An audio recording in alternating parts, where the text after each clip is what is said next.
All right, welcome everyone. I am so excited to bring forth this roundtable discussion with all of these leaders of light that I've brought forth for this event. These amazing POC healers and luminaries who are ready to share their voice, who are ready to talk about revolution and shine light on revolution today.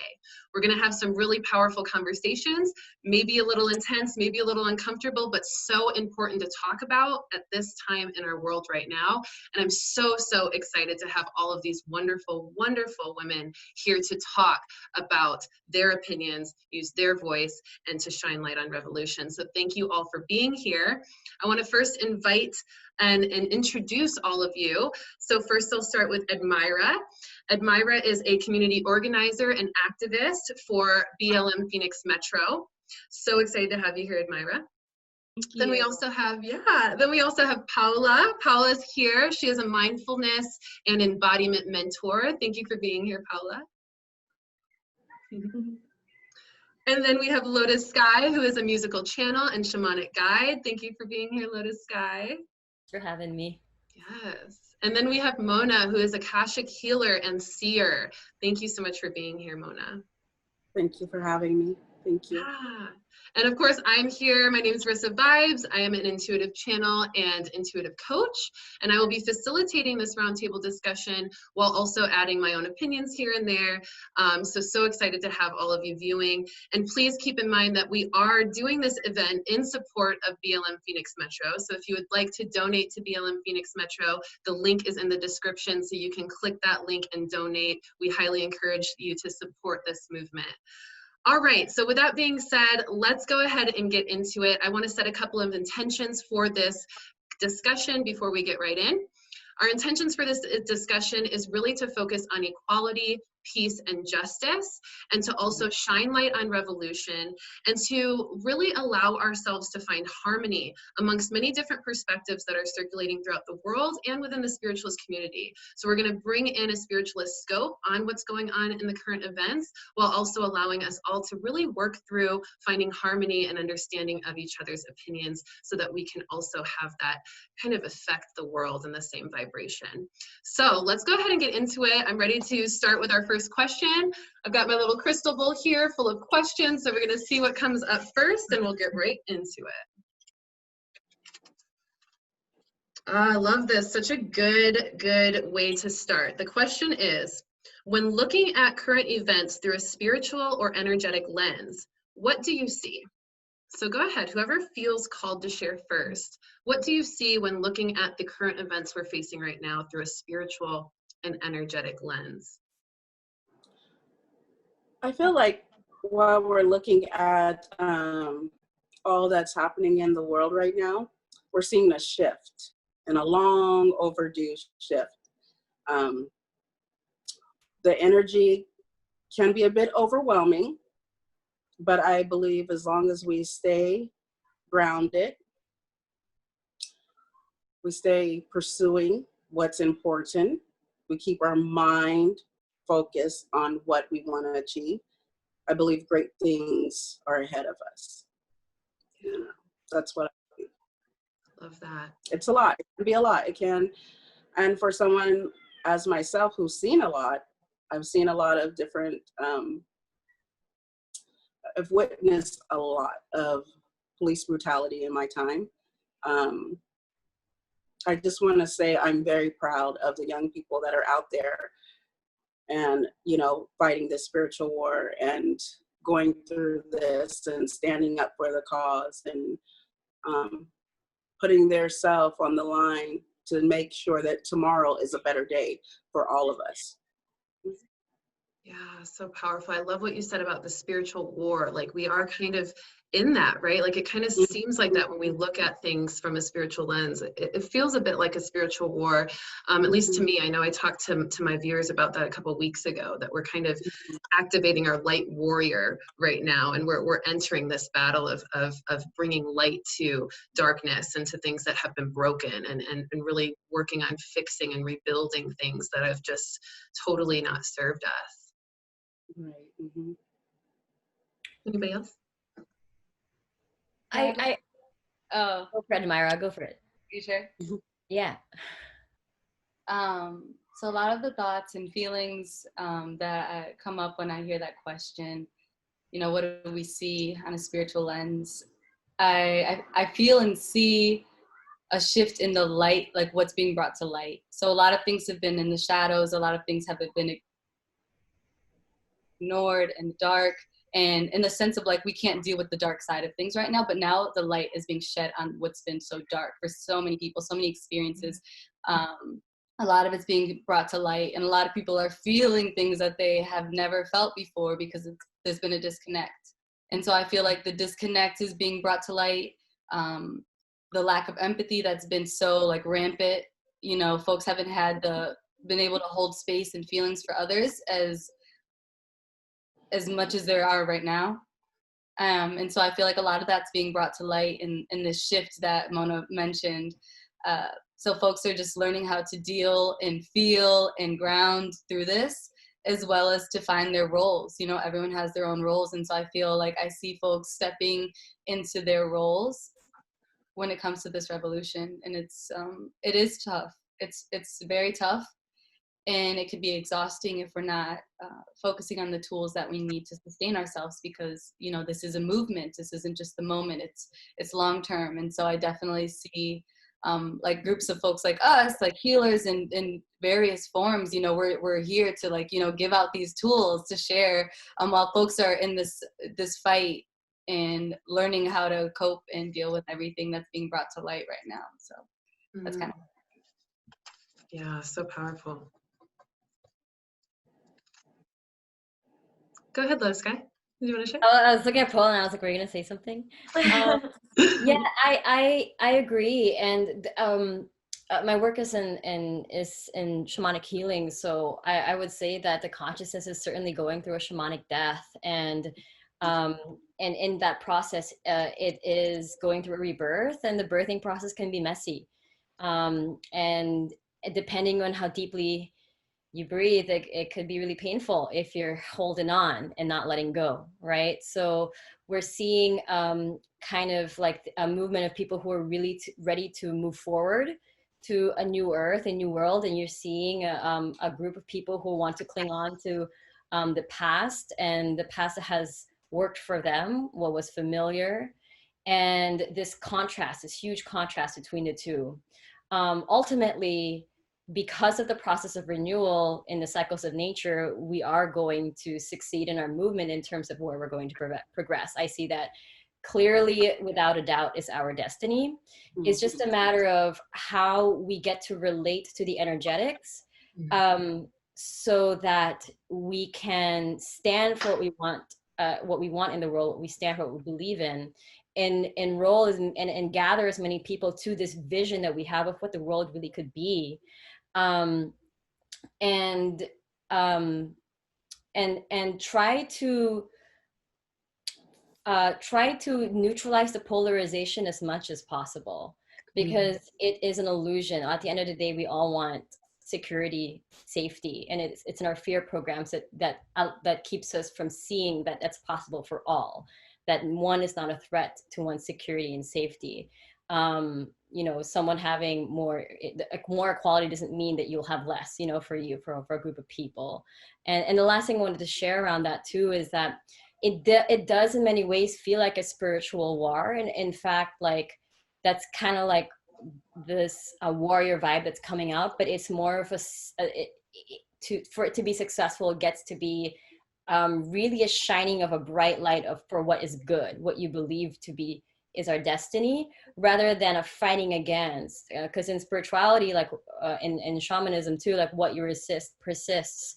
So there's a new way of creating in the world where you simply create a new system, you stand for a new system that makes the other system completely obsolete, irrelevant.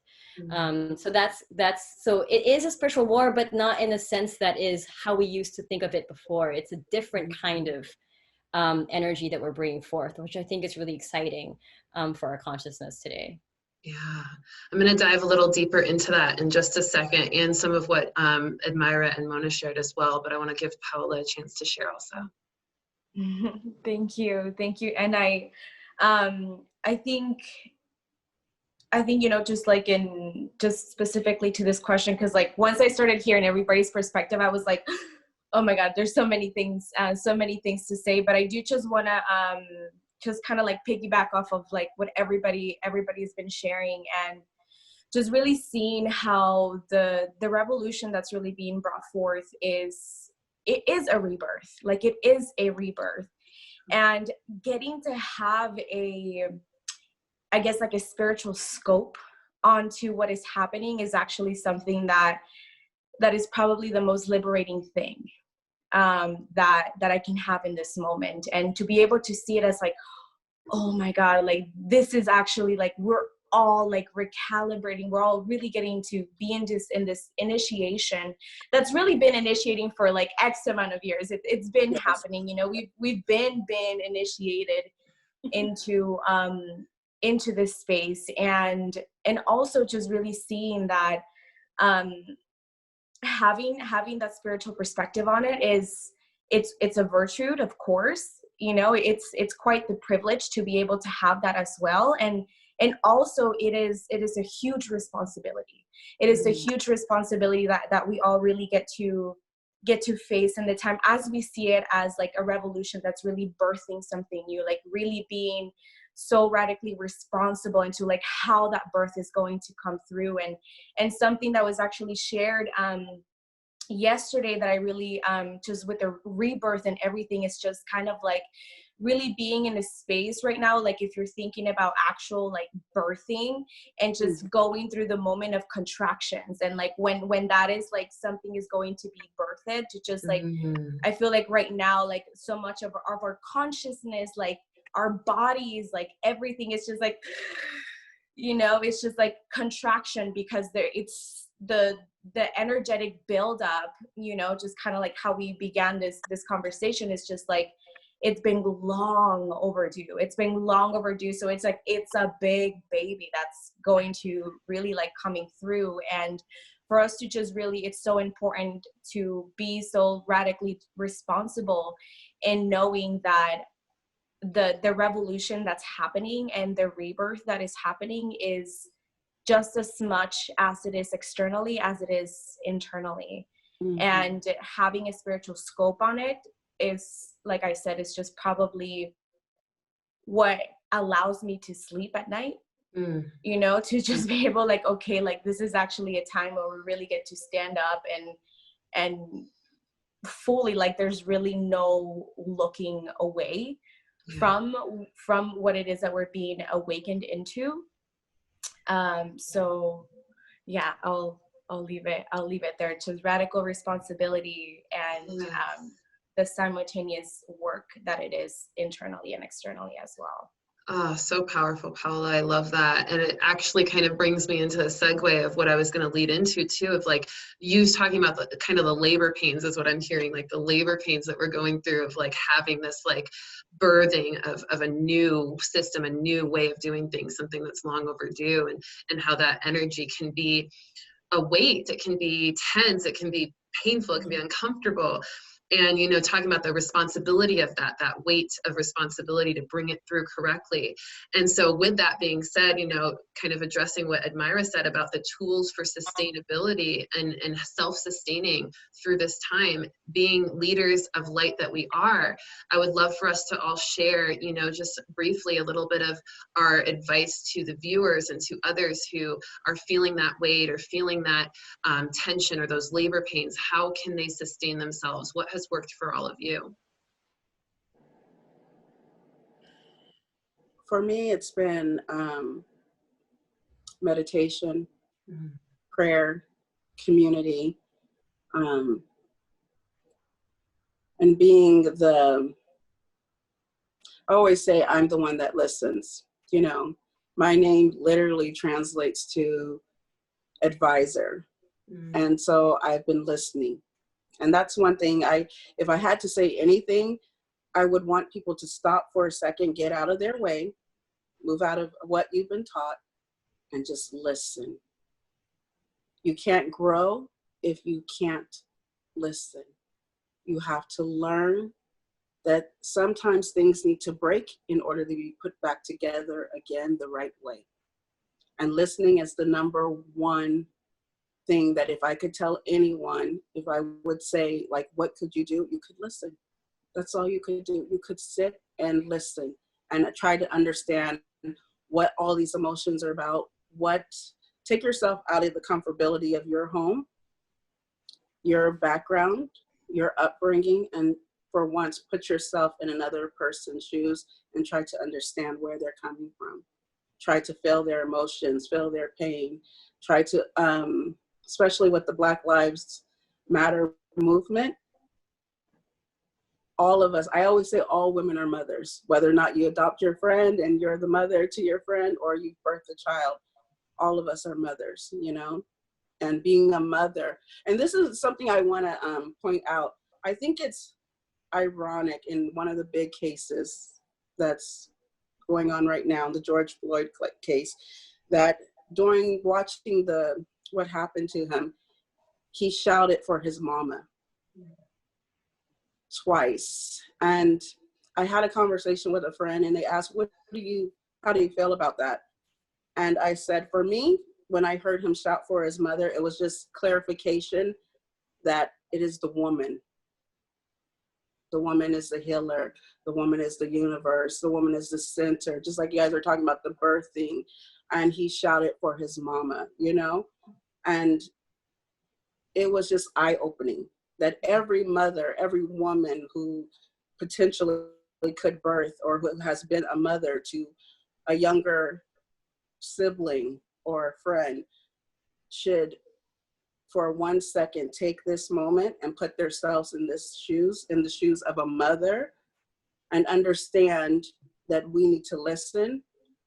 We need to gather our babies together, our tribe, and we need to, what does a mother do? Nurture. A mother comforts, she supports, she listens, she fights, she defends. Mm-hmm. When you can't talk, who talks for you? Your mother. When you're sick, who is it? Your mother. So guess it's a birthing, it's a breaking, but it's also unity. We're coming together. Mm-hmm. So I would say, listen, get with your community. If you have a community, if you have a spiritual community or a religious community, get with them. Prayer, grounding, spirituality, all of it. That's, for me, that's what I do. Love that. And I love the speaking to the divine feminine, you know, because we all have that divine feminine in us. Even, you know, us being women here in this call, yes, absolutely, we have that. But then we also, you know, we see so many other people, men and trans and LGBTQ communities. We all have feminine and masculine energy within us, no matter how we identify. And it's that inner feminine energy within us that can help us heal. I love that. I love that. Anybody else want to share some tools for sustaining self before we move on to the next question in a second?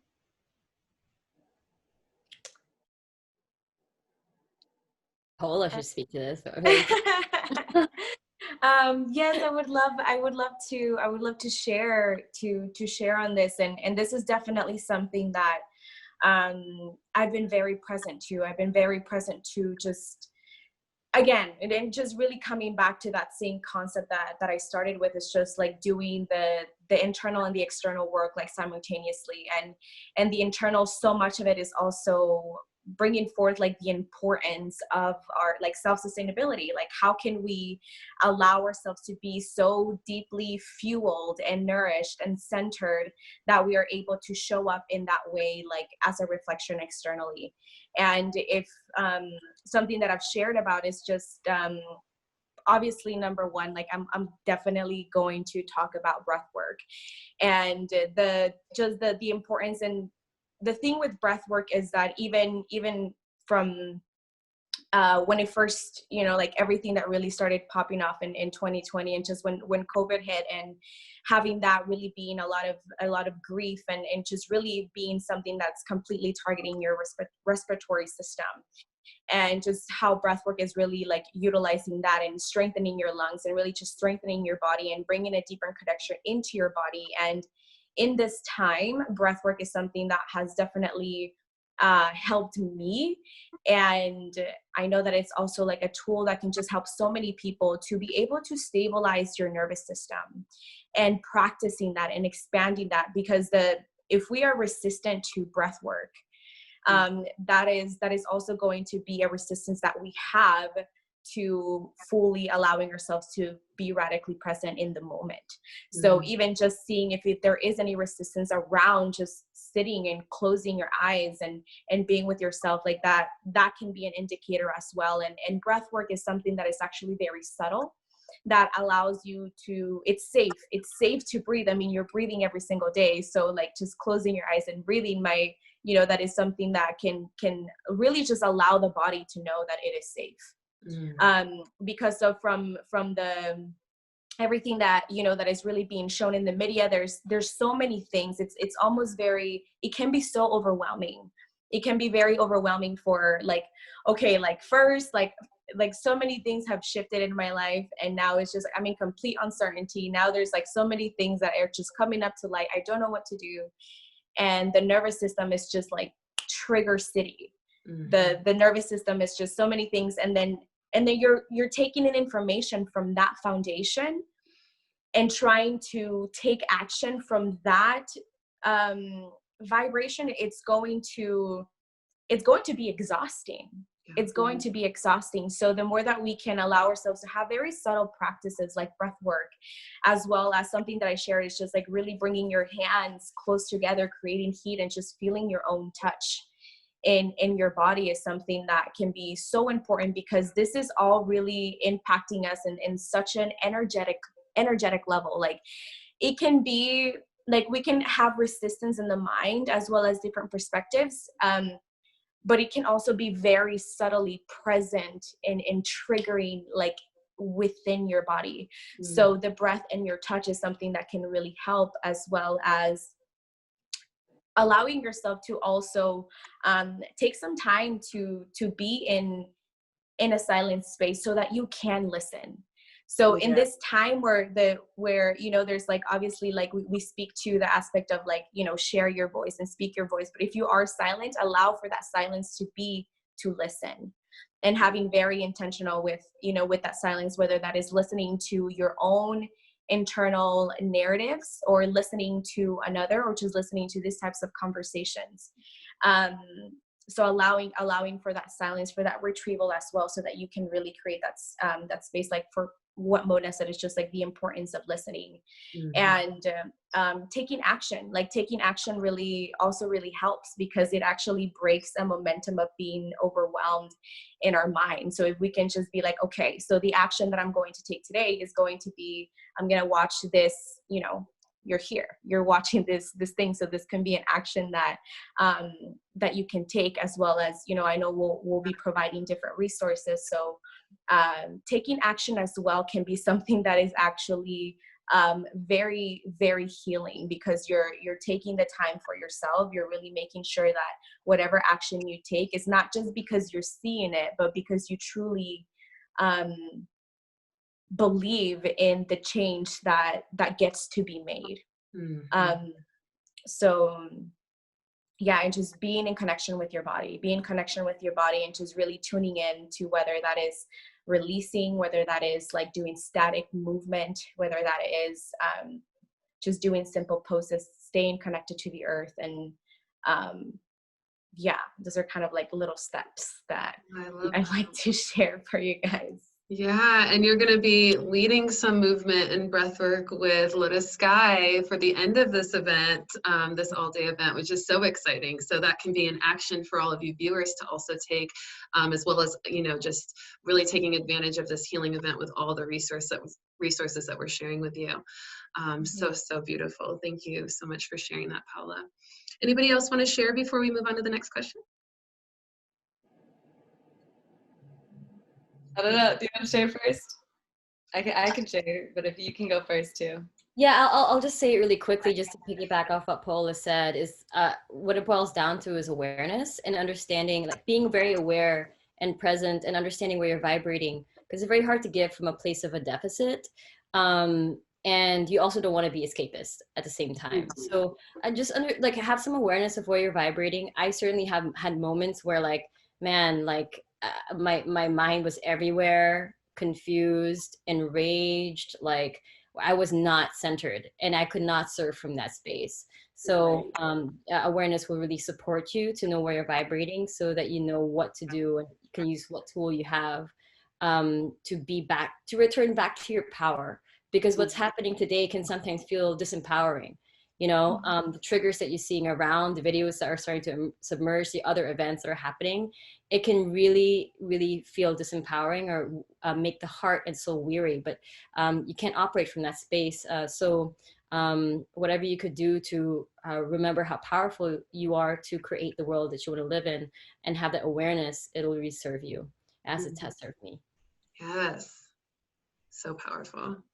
Love that. Yeah. And I definitely, Mona, when you emphasize just listening, I felt that as well. I agree. It's so important to just sit with yourself and listen to various aspects of ancestors, spirit guides, each other, you know, like whoever you're in community with, those you're not in community with. Listening is it's big, and holding space for others, and then also knowing the time when you need to center yourself.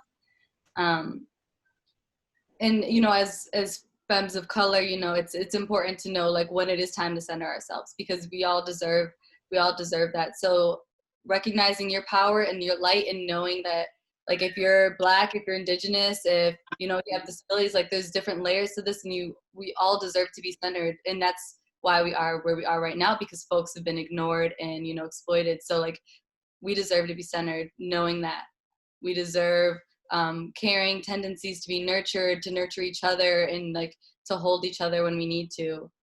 And we're gonna feel so many different things on this roller coaster, right, of just like spiritual shifts, emotions, just intense emotions. And so really, when necessary, sitting with your emotions and without judgment, you know, listening to messages that your body is telling you is important. So really, this is the time to, if we haven't already, continue to align ourselves in many different facets, you know, aligning with our body.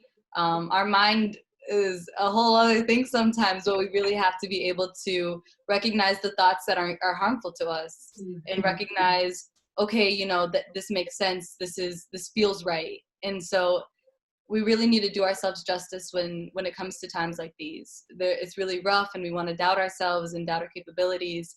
But it's important to look within and recognize our power.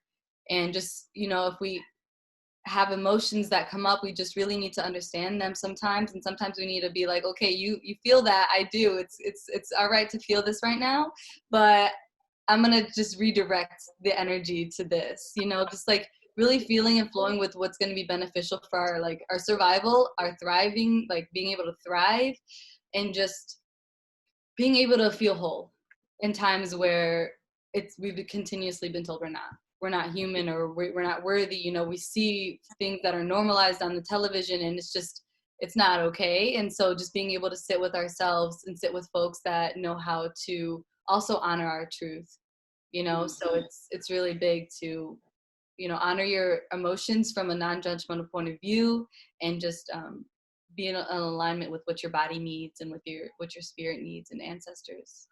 Yeah, I think that's so powerful. And what I'm hearing from all of you in your shares is that the work that we do for ourselves, the way we nurture ourselves, the way we take care of ourselves and heal ourselves, bring ourselves into peace, give ourselves justice, give ourselves equality, the more we are able to affect that change in the world and create that vortex of energy. So that self-care ultimately helps us externally care for these things and create the changes, which I think is so powerful.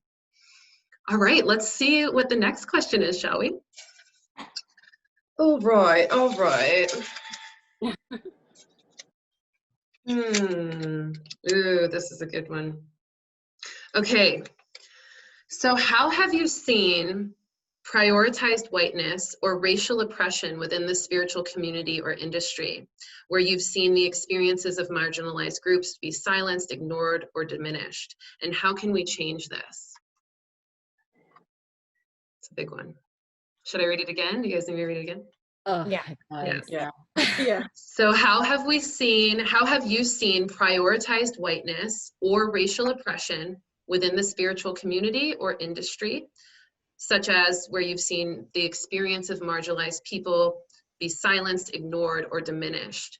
And how can we change this in the spiritual community and industry? Powerful question. I'd love to kick off with this if that's okay. Yes, please. Because I'm experiencing this right now. I actually kicked off a series called Earth Warrior Awakening, and Rissa, you're part of that series. And I created it particularly for this time that's very relevant around spiritual strength during times of transformation. And I'll preface this by saying that when I got into my spiritual like awakening, I was unconscious. This was just several years ago. I was very unconscious about like how whitewashed New Age spirituality was. I'll go to like crystal stores and see like all these angels that were white and Aryan looking, you know, and like all these ascended masters that were white and Aryan looking, and like all these authored books of spiritual gurus that were white and Aryan looking. And so like, and I was totally like, I didn't realize that I was being whitewashed in the New Age spiritual community. I did not realize, but I actually, like, I think I found myself like subscribing to that angelic like look that I was domesticated to. And it wasn't until I started decolonizing myself and working through that and in healing my colonial wounds that I started to really claim like really beautiful indigenous traditions and all that fun stuff. Now in this series, like in the spiritual community, especially in the personal development and spiritual development industry, it's very homogenous. It's very white. And I know that because I'm in it.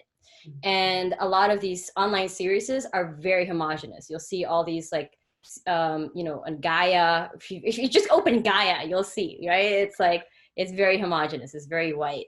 And so I made it an effort to make it over 50% POC for this series, which I'm super excited about, and made racial justice a centering topic around spiritual growth. And I'm in day 2 and I'm getting hate mail about it. You know, I'm getting hate mail around the Black Lives Matter movement and saying Black Lives Matter because of so many conspiracy theories around that seek to delegitimize the Black Lives Matter movement. I mean, the stuff that I'm hearing around Antifa and Soros and all that stuff, it's been really crazy, you know?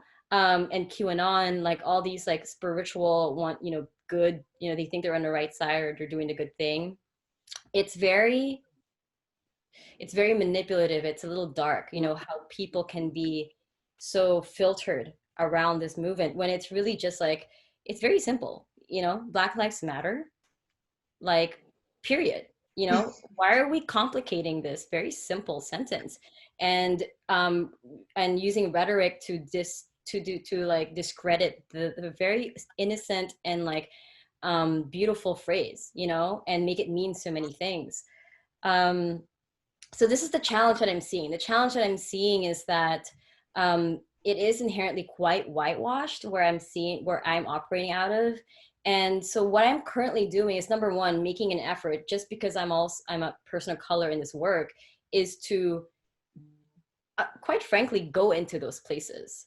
Like I sure, like, you know, over 50% is POC, but the other half are white, and they are the ones with big lists. Okay, they're the ones with big lists because of the white supremacist system that we're in, and they have a leverage. And they're the ones that I go to cross-pollinate and to actually share different perspective there, you know? And I think that's important because that way we're not staying in our own bubbles, preaching to the choir. And I think it's important, if we're really gonna bring a movement, we can change hearts and minds from a place of love and education. So that's one of the things I do. Like, where else do I get to use my work to uplift more diverse voices in this community? Not just serving myself. And how can I utilize events currently to support other people in their own expansion when it comes to what unity consciousness truly means, what it truly means. And and having those difficult conversations. I actually, before this interview, and I'll say this last thing, I know I'm talking a lot, but before this interview, I had to send this voice message to this dude who I was going to interview, and it was very difficult because he is a good guy, but he said all lives matter, you know, and it was very triggering to have that experience, and I had to spend a couple of days, and I had to decide if I even wanted to have engaged with him in that, because I already felt certain microaggressions from him, but he looked like he wanted to repair and reconnect in that way. So I did take the effort to share from my perspective in a way that wasn't blaming, in a way that allowed him to see a perspective without shaming him for his ignorance. No offense, but yeah. So it takes courage, and it takes speaking out, especially if you're a POC, people members here, if you're a POC healer, anything like that in the spiritual community, to use your voice, and even when it's uncomfortable. I asked my friend, like, should I even reply to this guy? Because I don't want to get in, I don't want to be shut down. I don't want to have to debate. Like, there's so much education around this already, but I don't know. I don't know if it's the right time. I don't know if I'm ready. And she shared, she was like, it's never going to feel comfortable to have these conversations, right? You just get to just share from your heart. And so that's my answer to that. It takes going to places where you may feel like you are different or minority, and use your voice there, and then having the courage to speak to and call out the elephant in the room. So that's my perspective on that. I love that. Thank you so much for sharing. Such a powerful share. Yeah. Anybody else want to add to that? Or share their own experience and what they've seen? Go ahead, Admaira. Yeah.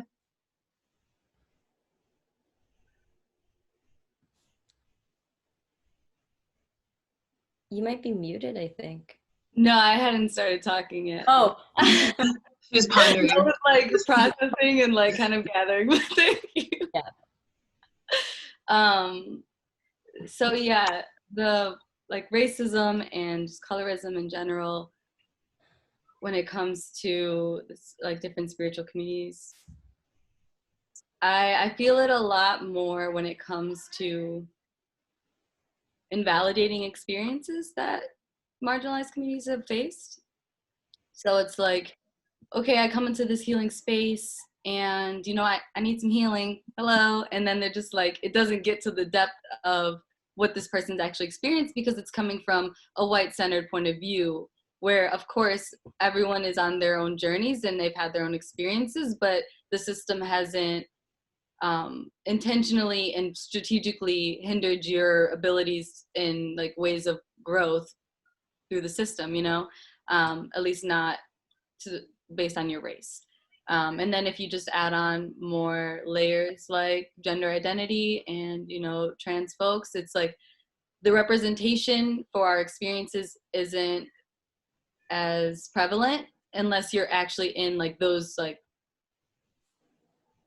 specific communities to get healing. So it's not like white folks can, you know, go to like the nearest yoga studio or go to this place or that place and feel like they can be centered like a lot easier than other folks, where it's easier for me to go, it's harder for me to go into a space and feel comfortable because I feel like, you know, parts of my identity aren't recognized just based on like your practice, because maybe you didn't recognize Indigenous folks and that tradition coming from them, or, you know, just like giving credit to Black healers or giving, you know, and it's not like folks have to like credit this and do this and that, but like if you're building your spiritual foundation on something that is false, that is pretty much colonial at that point, like that's harmful.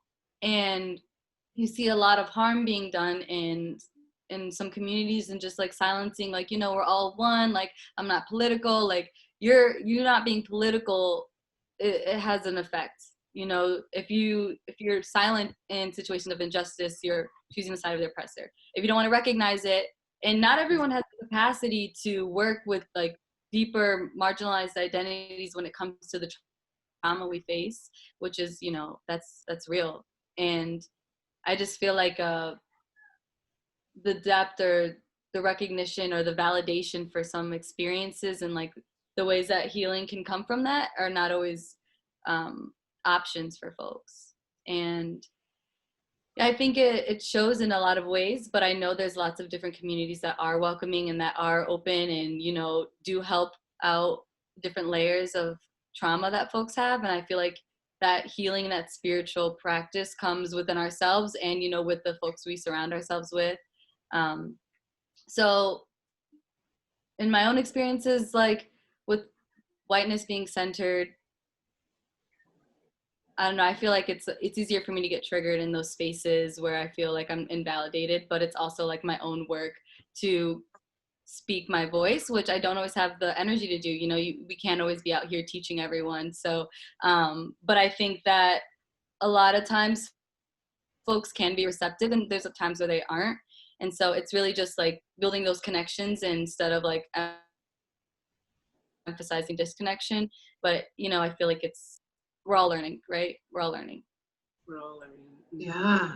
And what I hear in both of your shares, and that is like the spiritual bypassing too, like, you know, that idea of just kind of, you know, I'm all love and light, so no evils in the world, or we can just forget about that stuff because if we just focus on the light and we focus on our spiritual path, like all that stuff will take care of itself. But it's this bypassing, or just because you're in that vibration of light, you don't have the energy, or you're not resonating at the vibration of having to face that kind of stuff. And that's just like really discrediting the work that we have the power to do as healers and luminaries and as people of spiritualist energy. Like we have a responsibility, like Paola said, to create change and to face things that are uncomfortable and to face darkness with our light and to change it. And if we are going to be spiritual people claiming that love and light vibration, we have to use it to clear the light. We can't, or the shadow, we can't ignore the shadow because that's not serving anything. And we have to have these conversations. And I think it's so powerful to recognize, like you shared with Lotus Guy, you know, the angels, you know, being, you know, very white centered and ascended masters and all that when you walk into crystal shops. And like you said, Admaira, walking into yoga studios and not hearing, you know, the traditional aspects of yoga while you're doing that practice and having that honored, you know, the indigenous people that created it and brought it forth. So yeah, all of that needs to happen. And I think just having this conversation is allowing us all to see, including the viewers, where that is and how prevalent it is, just by opening our eyes that's in the spiritual community too. We have to see that. Absolutely. We have a few more minutes before we close out part one. So if any of you want to share, Paola or Mona, feel free. Sure. Speaking on experience, I would like to say that around I don't like to use the term white, but around my Caucasian spiritual friends, I found a lot of deflecting. And, well, why are they focused on this when they should focus on this? And to be honest with you, I felt like Lotus Guy said, you know how she said she was triggered? It was really intense, heartbreaking, eye-opening, because the ones who I thought that were very spiritual, very grounded, were some of the ones that in moments like this were the ones that were all lives matter or deflecting from what's happening. And it's as if it's not happening, you know, like pointing out other things. Well, why aren't the Black Lives Matters focused on this? And so I feel like as a healer, it's my job to say, how do you know we're not? How do you know what we're focused on if you've never taken the time to join us? You have no idea what our conversations are about. You are assuming and you're deflecting. And if this is and this is no judgment, but because we're all vibrating at different levels, but if this is what you call healing, just like I'll go back to listening, maybe this is a time that you need to listen and try to understand people of color, what they've suffered, what they've gone through. Really, the all lives matter. I mean, I don't know what to say when I hear this and I see this. It's like, how can all lives matter if Black lives don't matter? How? It's impossible. And if we're seeing it, we live in a time where we see it. I remember living in a time when you had the black and white TV and Walter Cronkite was on the television and you just got what they told you. We live in a time now where everyone has a cell phone and there's cameras everywhere, and you can't run and hide from what is in front of your eyes, what you see. At some point, accountability has to be held. And sometimes maybe you never thought of yourself as a person that was an all lives matter person. You know, maybe you never looked at yourself that way, but maybe these movements, these things that are happening right now are forcing you to take a good look at yourself and see, like, maybe there's some things that you need to break, or some breaking or some healing that needs to go on within you as well. So powerful. Yeah, so powerful. Thank you for that, Mona. And I absolutely agree. You know, we are in that time of really needing to hear each other, to not judge movements before we know fully what is going on, before we take the time to be a part of, you know, the solution. You know, if we're judging movements or judging people that are trying to help, that are sharing the same intentions that we all have to create solutions, then we're not serving the solution. We're actually going at it from a separatist point of view. We're actually judging each other, judging the movements, and not looking at the intention behind it and the goals behind it, and the fact that we're all on the same page there. That's the point of the harmony, right? We have to be able to see where we're aligned versus where we're not aligned. When we can focus more on the similarities than the contrast, then we can create more of those similarities, and we become more close, and we unify. Yeah. Oh, I don't know why my light keeps going out. It's okay. Paola, you're right, Mona, no worries. Paola, did you want to share before we? Yeah, I would love to share before we go into our break. Yeah. And it's really, I really appreciated all of the perspectives, you know, like from Lotus, Sky, and Admaira, as well as Mona, and something that I really that I guess that I've experienced in my own personal experience, which has actually been what has allowed me to really create a bridge of understanding of how it is that the suppression and the emotions and like really just the depths of what is present. And in my experience, like I guess something that I've been very present to is just kind of seeing how I actually went to Guatemala. I'm Guatemalan.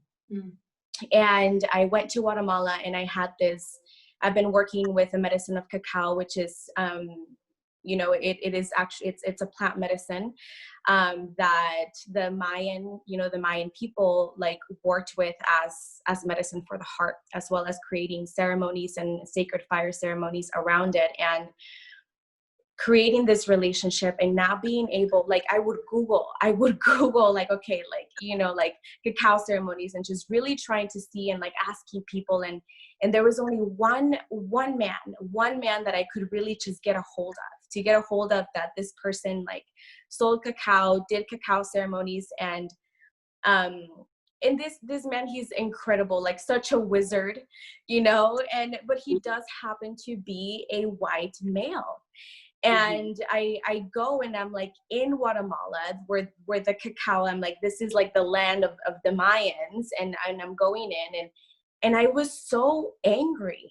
I have found myself to be so angry when I see like just you know, people who are white or white presenting, and they are just like claiming this medicine to be like, oh, I am this, and I like do this and all this stuff. And then it's just like, I felt so like, you're just gonna come over here and just take it like you do everything else, and utilize it for self-glorification. And this is just an identity. Like, where is the honorance of the people? Like, why is it that you will go ahead and go to a boutique in, like, literally, you know, for example, in Guatemala, you go to a boutique and you see a drum and you, without a problem, you'll pay $300 for it. But you'll see a man like making it on the street and you want to pay no more than 20 bucks. And just really seeing that injustice of not only like from, you know, white people towards like the indigenous people, as well as just even myself as somebody who grew up in the city. And thinking that because of being colonized, that I felt that that I was in the city and I wore like American or like, you know, patriarchal clothes, I guess you would say, colonized clothes, then from that I'm separate or better than my own people. And so I bring all of that forth because a lot of it of what has really helped me is to actually like to be part of the solution also means like retrieving and reclaiming those traditions for myself. Because how can I be like, okay, why are you over here like just doing all this stuff, blah, blah, blah, and I'm over here completely silent, not sharing, not connecting. So really allow, I think like something that really gets to be done in those spaces is to, when we, you know, like I've also experienced just kind of like the spaces where it's just like very like high vibe and all these things, and might be, you know, we'll talk, I know that if this is a space where maybe a lot of us are like, you know, familiar with astrology. So like the Scorpio in me is just like, no, we must go to the dark, you know, like we must face the shadows. We must look at that. And so taking that to see the shadows within myself and just really seeing like just how angry like it made me to see people like just being self-glorified and just kind of just like taking and taking and taking. I was just like, wasn't it enough? Haven't you done enough?